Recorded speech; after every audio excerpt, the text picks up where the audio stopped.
Hey friends, Pastor Brian Savage, Senior Pastor at Heritage Church, and I want to welcome you back to Beyond the Sermon. Hey, you know, we've kind of been on a little bit of a hiatus, and we are so excited to be back and filming episodes once again. Hey, I just want to tell you, I'm super excited about our 2025 preaching schedule. I really believe that the Holy Spirit has really a lot of amazing topics for us to discuss this year.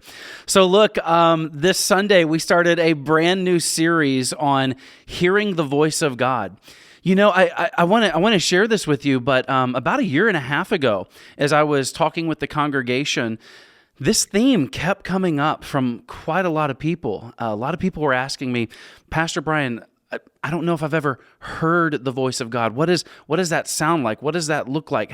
How do I hear God's voice and respond to it? And so I knew that we had to do a series like this, and I'm excited that we started it this weekend. So welcome back to the podcast, and I have a very special guest, a guy who is becoming a really good friend of mine, and we are very excited about his leadership at the Bettendorf campus. Welcome our Bettendorf campus pastor, Pastor Jason Shaw. How are you, bud? Excellent, Brian. Thanks. It's good to be here with you. Looking forward to just spending some few minutes with you and talking on this topic. And that's right. It's good to be present. Hey, so this is, remind me, I think this is your second podcast. Yeah. Is that right? Yep. We got one in right when you first got here. Yes, sir. And then we took our Christmas break, and now we're back at it. Back again. Jason, let me ask you this. How you doing, man? I mean, so you've been in the Heritage Network now for, has it been about 5 months? 4 months. 4 months? Yeah. How are things going, man? Good. Yeah. In fact, I was looking back, and I just hitting the ground every day running with it. I'm like, man, I just feel like I've been here forever. And then I went back looking. That wasn't a bad thing, being forever. But just looking, and so in 4 months, but the opportunity to work with the team that's already here and the people that love this church, it's been phenomenal. And so not only do my wife and I feel like we belong, but it's been an incredible space that we've been able to grow, not only in leadership, but in relationships. It's been great. That's so good to hear, man. Well, I want to brag on you very quickly. I know this podcast isn't about you. Thank you. It's about God. Thank But hey, I just want to say, man, what a great addition you are to this team. And you're just doing such a phenomenal job. Your leadership at Bettendorf, phenomenal. And you've got to start preaching, which is really awesome. We kind of let you warm up a little bit the first few months, but now it's on. Yeah, absolutely. And you're preaching. You're doing a great job. So welcome to the team. Thrilled that you're here, man. Awesome. Well, thank you. And I just want to respond by, I am just honored also feeling to be able to serve along your leadership and for the freedom that you've been able to give me in doing that. And not just as we've been working together, what does that look like between campuses, but for you to be investing in me as well as allowing me to have a voice in it. It's been awesome. I just want to say thanks. Amen, man. It's awesome to have you on this team. It really is. So, Jason, we started this new series today, and as I just mentioned, what a series! I mean, I think this is going to be really powerful. I want to start by saying this. I think many times when you have the topic of how do you hear God's voice, what does His voice sound like?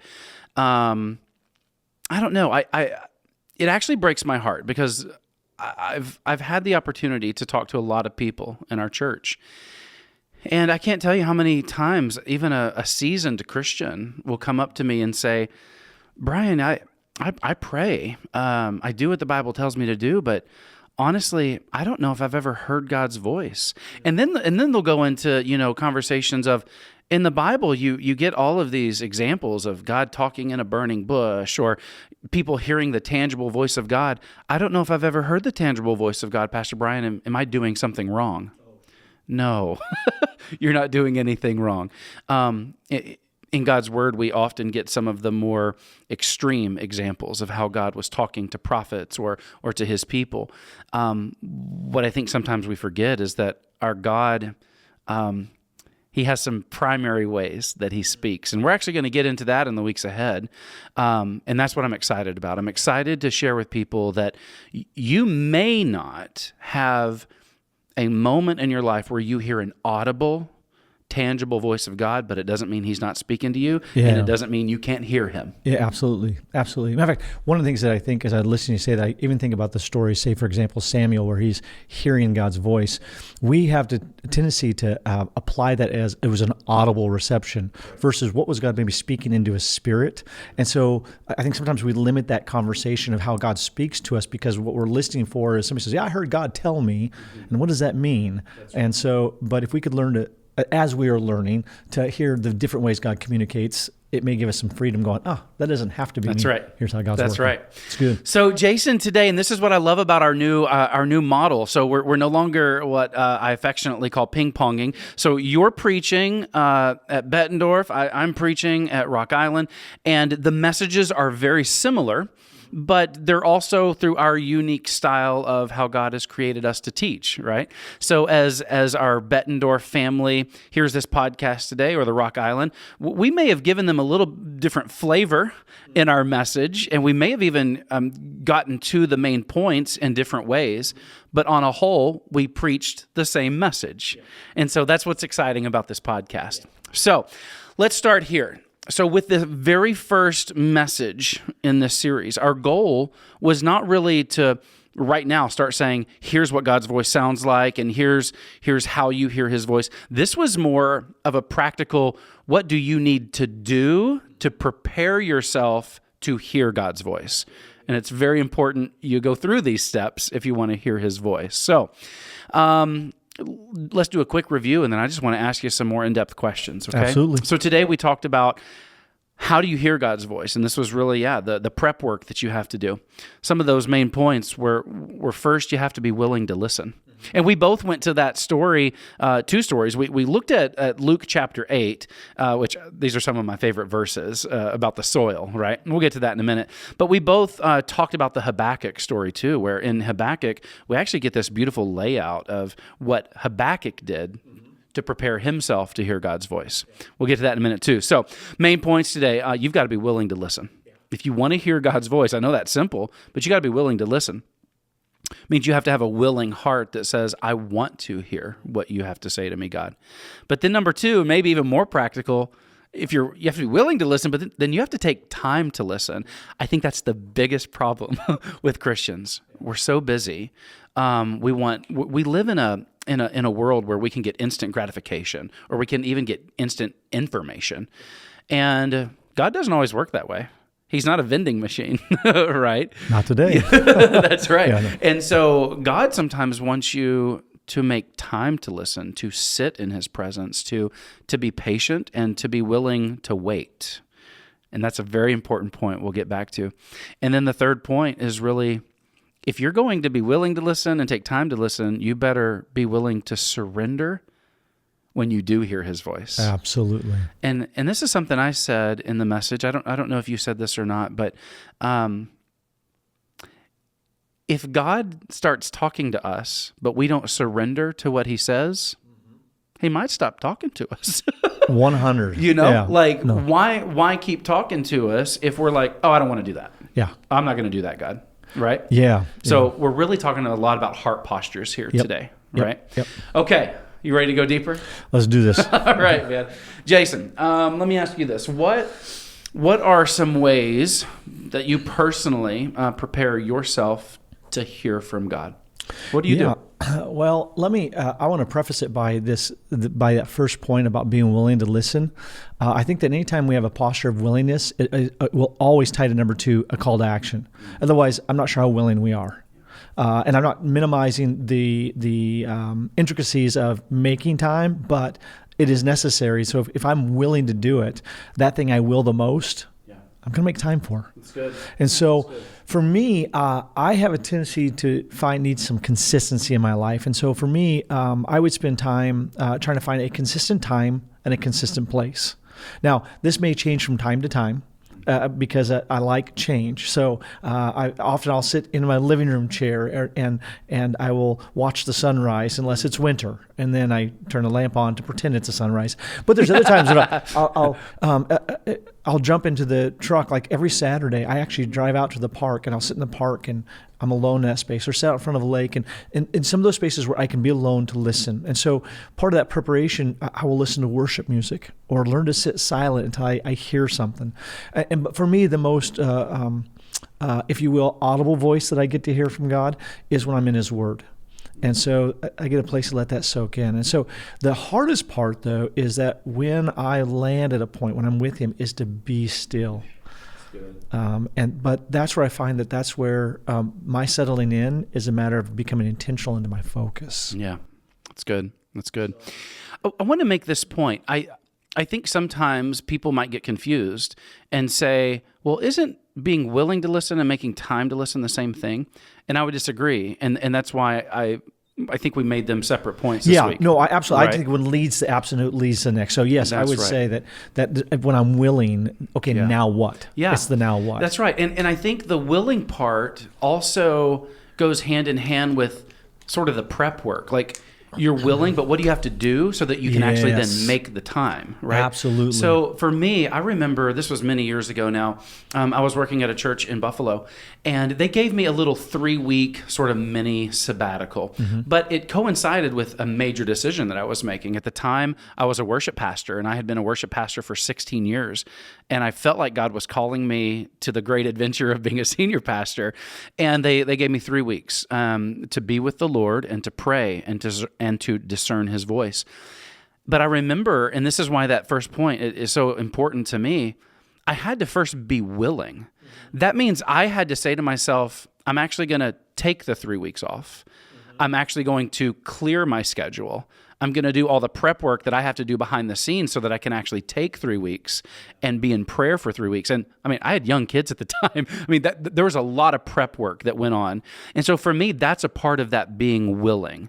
Like you have to start making some different changes in your schedule or even your habits so that you can then make the time. Yeah, I absolutely right? love what you're saying, because you're speaking to, what am I going to do to be intentional about this?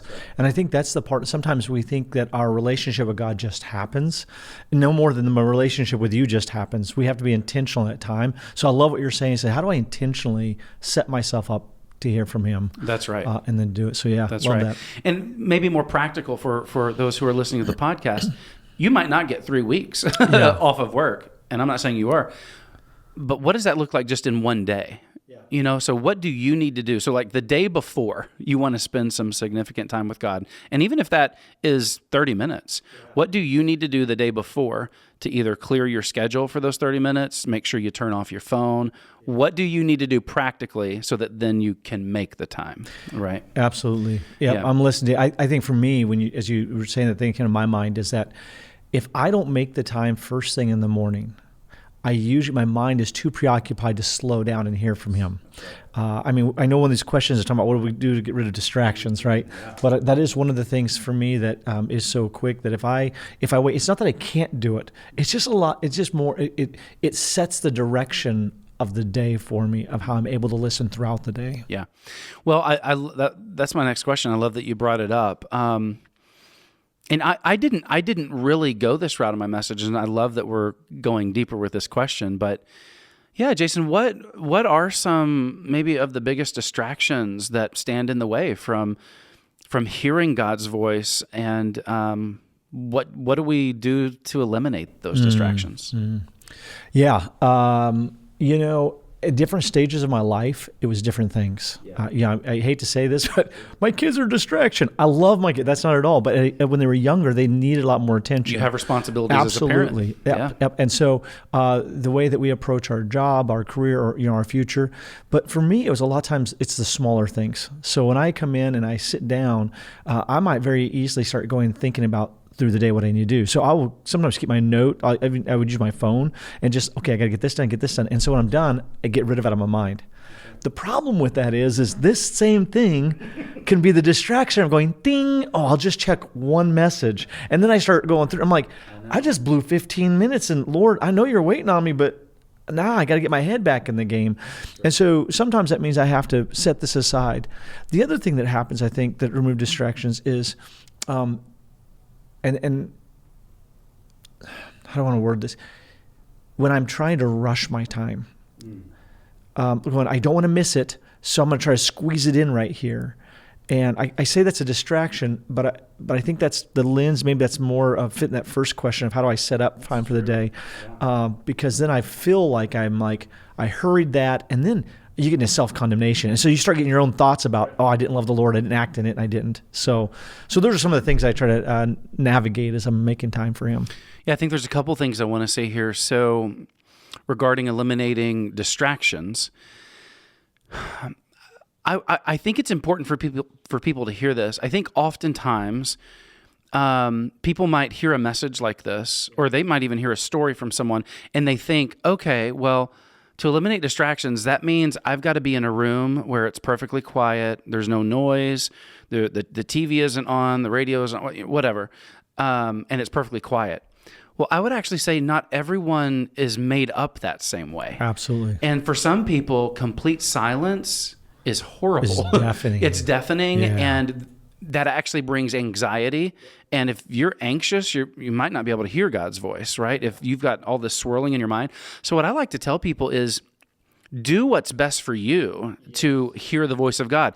If for you, that's putting in your headphones and cranking up some worship music and being in the spirit of worship, do it. If for you that's going out into nature, taking a walk or a hike and hearing just the natural sounds around you, whether it's, animals, or if you're just in the city and you're hearing cars go by, whatever, but do what's best for you. I think sometimes people kind of get freaked out by, well, let's go sit in a room and be quiet. You don't have to do No. that. God can still speak to you. Absolutely. I really appreciate you bringing that up too, because I would say that where I'm at my walk with Christ has changed in the seasons of my growth with Him. I don't want to use the word maturity because I don't want to imply that the more mature you come, the more you'll do it like me. But in my maturity, those things changed because I think that God drew me to these quieter places. But it wasn't always like that. And again, I don't want to imply that maturity means you only have to you're going to follow that path. But I think it's important to recognize that as we mature, those things might change. Like not to get stuck in, well, this is the way I've always done it, because God may draw us to a place of greater independence, of listening more intently, and that might still be music, that might be the nature walk, it might be sitting in silence, it might be whatever that thing is. So I appreciate bringing that to the table. Yeah, I mean, for me personally, I'll give a bit of a personal story here. I didn't mention this in my message, but for me as a recovering musician, one of the best ways, or I don't even say best ways, one of the ways I've heard the voice of God the most in my life is actually, yes, removing distractions, but I'll go to the piano and I grew up on old hymns. I love modern praise and worship, love it. But I do find there's times where I'll go back to some of those hymns, The Old Rugged Cross or Amazing Grace, and I'll just be sitting at the piano. I won't be singing. I'll just be playing. And I start hearing the voice of God just wash over me, So it's not about eliminating all noise. It's not about eliminating anything that could distract you, because as a piano player, I could be distracted by playing the right notes. But for me, that's sort of when I feel a lot of times in the Spirit and really am able to hear the depths of God's voice. So I think what I hear you saying, if I can maybe from my own lens, is that do whatever helps you give your most attention to Him. To Him and hearing His voice. And so whatever that might look like. How do you connect to God the best? Absolutely. Appreciate that. That's really good. And then I want to say this point too. It goes hand in hand with distractions, but also talking about making time. One of the worst things I think you can do is say, God, I'm going to give you 30 minutes. I've carved that out. I want to hear your voice. And then you don't hear anything. And now you're frustrated. You might be frustrated at yourself, but if you're honest, you might be frustrated at God. God, I gave you 30 minutes to talk to me. What'd you do? I don't feel like I heard your voice. Yeah. Quick story. I'm going to go back to that same mini sabbatical story. I had these high hopes. I'm going to hear from God every single night. I had this huge plan in place. Like, I'm going to devote 2 hours a night after the kids go to bed. And seriously, it was from midnight to 2 a.m. for those 3 weeks. I said, I'm not going to go to sleep. I'm going to be in the middle of my living room. I'm going to have some worship music playing, or I'm going to be playing the piano. I'm going to be listening for His voice. 2 weeks in, I don't feel like I heard His voice at all. At all. And I'm getting frustrated. And I had some big questions to answer. Go figure. I think God wanted to see first my patience, and I think He also wanted to see, like, how long are you willing to wait? How important is it that you hear my voice? And I'll save the end of this story, but it was the last 3 days of the 3 weeks, and He just started speaking like I've never heard Him speak before. Oh. Get emotional. It was amazing. But a part of that too, I think, was God saying, how much does it mean to you to really hear the new calling I have? Are you going to be faithful in the waiting? Are you going to keep giving me? Are you going to keep giving me time? Faithful in the waiting. I know, right? Are you going to keep giving me time even if you don't get what you want initially? And I wouldn't say it was a test, but I think it was him expanding my faith. And so I just want to make that point. Don't get frustrated if you've carved out time and you don't think you've heard. In many ways, I think God is saying, keep coming back to me. Yeah. Keep coming back to me. You know, you're talking about something about the invitation. And I think that God is always inviting us. And so when we lean into it, don't be disappointed. The invitation didn't change. So I think that in the spaces, like I'm listening to this, I'm going, man, I remember times that throughout my years of like fasting and praying, like we're searching out God. And the only thing that I felt like came out of it was I was at a stronger sense of peace in my relationship, but I didn't hear anything. And so even though I went in, I had these things I was praying for and things I was searching, God did speak, but it was in a manner of how I should say God responded. It wasn't necessarily spoke. And so like I get to, I'm like, that's not what I prayed for, but God gave me what I need in searching that. Right. So Amen. That's good. Amen. Okay. Now here's a burning question, and we'll really get to more conversations on this next week when we start talking about the way, how do we actually hear God's voice? Like, what are those ways? You know, is it an audible voice? Is it this? But let me go ahead and ask you this. Jason, has there ever been a time for you where you believe you heard from God? Okay, so this is really interesting because as I was thinking about some of this in this conversation was there are different ways I believe I've heard from God. But here's what I would advocate for the most, and then and that kind of qualifies into the story I'm about to share, is that I believe God's number one way of communicating to me is through His Word. Like, and so without going to all those other details, like he's spoken, right? I remember one time there was a pastor not happy with another I would call mega church pastor leader who wasn't making time for him because he had questions he wanted to learn, and one of the individuals who were speaking in this conference said, "Well, have you read his books?" And he goes, he's already given a lot of these answers that you're looking for. It's in the books. And I of course, there becomes an application, right? Yeah. God has already spoken in many ways. And so I went through a lot of years of insecurity. And part of that ended up in dating relationships. And I just remember I was in college and I had to split up in a relationship. And of course, there's that, oh, I'm not good enough. Why is this? And the whole list of conversations. And I remember being continually overly hard in my own lens. And I can tell you, I can still see where I was standing, the sidewalk I was walking on, the tree I was under. And I just, in a very peaceful, God brought His Word back to me and says, but I'll never leave you nor forsake you. Wow. And there was just this washing over. I was just at peace.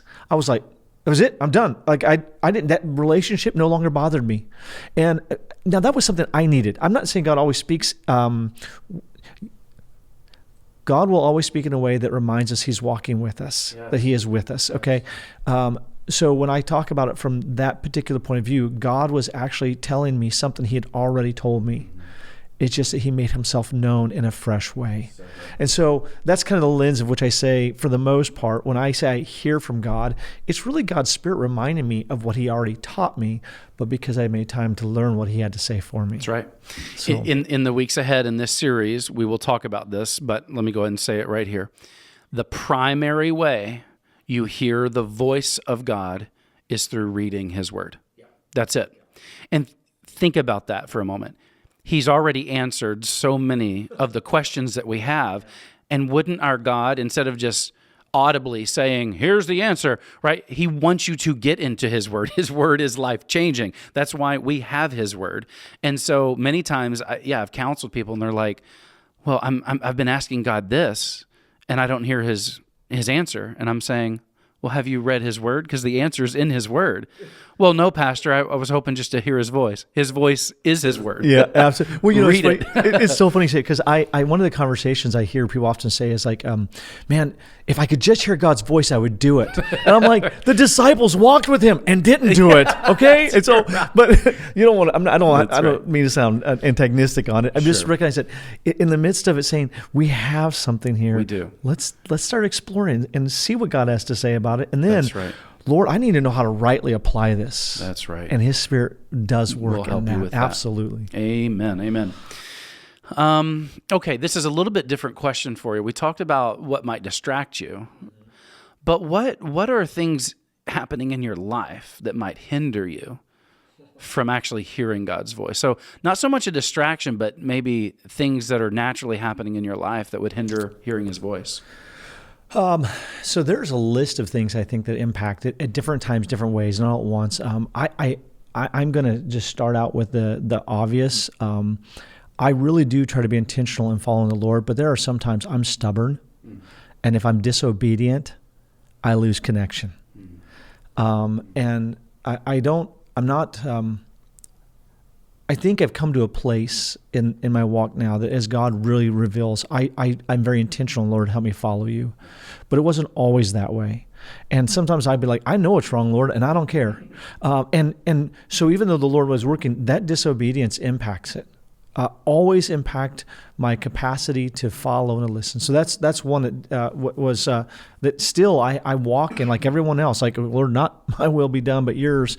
But could I do mine just a little bit? Right. And so that I think another one is busyness, because I can sometimes be caught up in, Lord, I'm trying to do something for the Lord, right? And so that busyness can also be missed for actually living in the power of the Holy Spirit and hearing from Him, because I'm doing it for Him. Yeah, that's a good point. Probably the other thing too, I would say one that also impacts it is I would still equate this to being something that would hinder. Yeah, and that is being concerned with what others think. That's something I have to constantly walk in. Lord, what do you think? Because if That's I good. worry about what somebody else thinks, then I'm like, but this sounds as good because it affirms what others might be wanting out of me, or I feel valued because of it. So I have to lay that before Him. And if I would lay down one that sounds really odd, I would say that my physical health also impacts my capacity to listen. Tease that out a minute. So if I'm not eating right and sleeping right, we are spiritual people that have these other components of our body. So our health, our physical health, our state of mind, all of those things impact. So we're like, man, I want to do God's will, but I'm up all night gaming, or then the only thing I eat is caffeine and energy bars and energy drinks. And so what happened is that, I'm not being overly, our body is a temple that's holistic. And so how do we take care of that? And so that in doing so, that it gives me the capacity to, which is really funny you're having this right now, because this past week I was lifting and I put my back out. And so I actually had to sit in a chair to preach. So I'm like, okay, maybe I shouldn't tell this one. But so my wife's like, you should be lifting so much. Okay, all right.